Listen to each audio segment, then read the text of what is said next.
안녕하세요. 부자오빠입니다. 오늘은 우리가 왜 하락장에서 시장을 떠나지 않고 존버해야 되는지, 그리고 장기 투자를 해야 되는지 그 이유에 대해서 실제 사례를 들어서 말씀을 드릴까 합니다. 아마도 미국 주식 중에서 최근 10년 사이에 가장 대박을 친 종목이 테슬라일 겁니다. 테슬라보다 더 대박친 종목이 있는지는 모르겠지만 어쨌든 대중들이 일반적으로 인식하기에는 테슬라가 아마도 가장 초대박 종목일 겁니다. 그래서 테슬라 2010년부터 현재까지 차트를 제가 로그 차트를 한번 펼쳐봤는데 정말 놀랍게도 이렇게 초대박인 종목도 마냥 오르기만 하진 않았다는 겁니다. 차트를 얼핏 보면 오히려 초대박이라기보다는 잡주에 더 가까워 보입니다. 대략 2010년 말부터 약 2013년 초까지 거의 2년 이상을 정말 지루하게 횡보합니다. 그러다가 2013년 초에 갑자기 급등을 하더니 또 급락했다가 다시 반등을 해버립니다. 2년 이상 횡보하던 주가가 불과 1년도 안 되는 사이에 엄청나게 떡상을 해버립니다. 무려 2년 이상을 7달러대에서 머물다가 갑자기 1년도 안 돼서 40달러를 돌파해버립니다. 하지만 상승은 그렇게 오래 가지 못했습니다. 2014년부터 2017년까지 이번에는 3년 동안 주가가 오히려 하락하거나 제자리 걸음을 합니다. 그러다가 2017년 들어서 갑자기 또 급등을 하더니 거의 3년 가까이 힘을 쓰지 못합니다. 그러다가 2019년 말에 엄청나게 급등하고 코로나 때 잠시 폭락했다가 다시 미친 듯이 급등을 합니다. 이때 들어오신 분들이 가장 많죠. 우리가 기억을 지운 상태에서 과거로 돌아간다면 과연 테슬라 주식을 2010년 초반부터 현재까지 홀딩할 수 있었을까요? 아마 웬만한 사람들은 다 떨어져 나갔을 겁니다. 특히 2010년에서 2013년까지 주가가 7달러도 안 될 때는 대부분의 사람들이 거들떠 보지도 않았습니다. 그러다가 주가가 본격적으로 떡상하기 시작하니까 그때부터 관심을 갖고 매수를 하기 시작하죠. 하지만 모두가 관심을 보일 때쯤이면 당연한 얘기겠지만 주가는 이미 너무 많이 올라 있습니다. 우리가 먹을 게 별로 없다는 거죠. 왜냐하면 이미 튼튼하게 기반을 잡은 상태라 리스크가 낮기 때문입니다.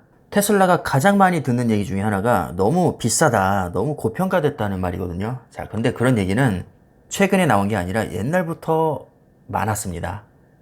2013년 8월자 기사를 보시면 고공행진 테슬라 주가 고평가됐다. 비판론이 고개를 들고 있습니다. 뭐 뻔한 얘기하는 거죠. 시가총액 대비 주가가 너무 비싸다. 테슬라에 투자하느니 차라리 GM에 투자해라. 기본적으로 테슬라 주식을 사면 GM에 비해서 차 한 대를 사기 위해 35배를 더 내는 셈이다. 사람들은 테슬라 전기차를 사는데 3배를 더 낼지 모르지만 35배는 안 낼 거다. 이거는 정말 말도 안 되는 거다. 전문가들이 나와서 이런 얘기를 많이 했습니다. 주가 비싸다는 얘기는 코로나 때도 있었고 작년에도 있었고 올해에도 여전히 단골로 나오는 얘기입니다. 이만큼 많이 빠졌지만 아직도 고평가다. 아마 여기서 50%가 더 빠져도 여전히 비싸다고 할 겁니다. 비싸다고 징징대면서 몸살이는 사람과 비싼 줄 뻔히 알면서도 리스크를 기꺼이 감수하고 과감하게 매수하는 사람 중에 과연 누가 주식으로 수익을 낼 확률이 높을까요? 당연히 후자입니다. 이번에는 지금의 10분의 1 가격도 안 되는 약 40달러에서 50달러대 주로 머물던 2018년 기사를 보겠습니다. 테슬라 존폐 위기. 업계에 따르면 테슬라는 존폐를 걱정해야 할 위기에 처했다. 회사의 재정 적자를 메워줄 것으로 기대했던 보급형 전기차 모델 3의 생산 계획이 틀어졌기 때문이다. 테슬라의 현금 고갈은 심각한 수준이다. 1분기에만 순손실 8,490억을 냈습니다. 세계 3대 신용평가사 중 하나인 무디스에서는 테슬라의 현금이 바닥날 우려가 있다면서 등급을 B3로 낮췄습니다. 실제로 이때까지만 해도 테슬라는 15년 창립 역사상 이익을 냈던 해가 한 번도 없었습니다. 공매도 엄청나게 많았었죠. 3월 초에 비해서 5월 달에 공매도가 41%나 늘었는데 그만큼 테슬라의 미래를 어둡게 보는 투자자가 늘었다고 해석을 할 수 있겠죠. 굉장히 비관적인 분위기가 팽배했습니다. 그런데 팩트는 이때 당시 주가가 50달러대였다는 것이고 그때 샀어도 최소 10배 이상의 수익을 봤다는 겁니다. 역사는 항상 반복된다는 말 있죠? 정말입니다. 그 말 진짜입니다. 항상 비관론자들은 존재했었고 항상 비싸다고 했습니다. 항상 고평가됐다고 했고 지금은 주식을 살 때가 아니라고 했습니다. 그런데 팩트는 리스크를 기꺼이 감수하고 배짱 있게 밀어붙인 사람이 항상 주식으로 돈을 벌었다는 겁니다. 자, 지금이 바로 그때입니다. 비관론 지금 장난 아니죠. 실제로 주가 계속 흘러내리고 있고 호재 뭐 찾아볼 수가 없습니다. 누가 봐도 시장을 떠나는 게 정상인 것처럼 보입니다. 하지만 주식 자체가 비이성적으로 흘러가기 때문에 너무 이성적으로 생각해서는 우리가 큰 돈을 벌 수 없다는 거죠. 역사를 통해서 이것을 알 수 있습니다. 아니 이렇게 누가 봐도 가망이 없어 보이는데 누가 이런 기사를 보고 테슬라에 투자를 하고 싶을까요? 뭐 그렇다고 지금이 인생 역전 기회고 바닥이니까 뭐 전 재산 다 털어서 몰빵하라는 얘기가 아닙니다. 항상 저는 여유 자금으로 적립식으로 분할 매수하라고 말씀을 드립니다. 분명한 것은 모두가 다 안전하다고 생각할 때는 이미 먹을 게 없다는 것이고 우리가 수익을 만족할 만큼 내기 위해서는 모두가 다 몸살이고 쫄아붙어 있을 때 지금처럼 비관론이 팽배할 때 배짱 있게 수량을 늘려 나가야 된다는 겁니다.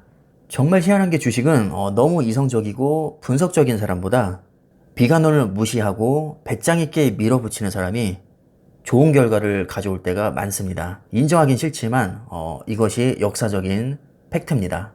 뭐 그렇다고 종목 분석 전혀 하지 않고 그냥 아무 종목이나 막 찍으란 얘기가 아니라 세계적으로 인정받고 있고 유망한 탑클래스 기업에 배짱 있게 장기 투자하라는 뜻입니다. 아직도 나스닥 8천 간다 6천 간다 이런 근거 없는 예언을 하는 사람들이 많은데 진짜로 그렇게 가더라도 우리는 수량을 계속 모아가면 됩니다. 우리가 풀대출 받아서 몰빵하지 않았거든요. 여유자금으로 계속 분할로 매수하고 있습니다. 진짜로 6천 가도 배짱 있게 매수하면 되는 겁니다. 내가 확신을 가지고 세계 최고의 종목들에 투자하고 있다면 이 정도 배짱은 있어야 됩니다. 남들이 다 망한다고 해도 나는 믿음을 가지고 용기 있게 주줍할 수 있어야죠. 그래야 남들보다 많이 먹을 수 있습니다. 적어도 테슬라의 사례를 봤을 때는 이것이 팩트입니다. 최종 판단은 각자가 알아서 하시면 되겠죠. 제 영상은 그냥 참고만 하시면 됩니다. 그럼 영상 여기까지 하겠습니다. 감사합니다.